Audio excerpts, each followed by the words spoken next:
अगं माझे मित्र आले, त्यांना लवकर चहा कर. चहा? हा. अहो कारभारी, काय ग? आपल्या घरात सामान नाही चहाचं. मग त्यांच्याकडून पैसे घ्या, मी चहा करते. अरे बापरे, अरे पाहुण्याला कुठं पैसे मागत असतात होय आपल्या घरी आल्यावर. मग त्यांना चहा प्यायचा ना, हा जा त्यांच्याकडून पैसे घ्या, मग चहा करते. बरोबर आहे. 10-15 दिवस बाहेर गेलतो, आपल्याकडे खर्चायला पैसे नाहीत नाही का? हा. बरं बरं, जातो पाहुण्याकडे. पाहुण्या हो राव, अहो काय सांगायचं, 10-12 दिवस बाहेर होतो, पैसा नाही पाणी नाही. 2 रुपये द्या, साखर आणतो, चहा करतो. 2 रुपये? हा म्हणजे साखर आणायची का? हो. हे घ्या.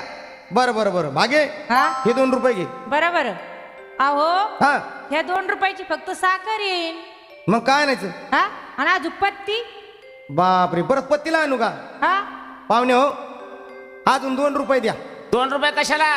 अहो आता साखर आणली, चहापत्ती नाही म्हणून 2 रुपये द्या. तुमच्या घरी पाहुण्याचा पाहुणचार असंच होतो का? हे काय झालं आता, पहिला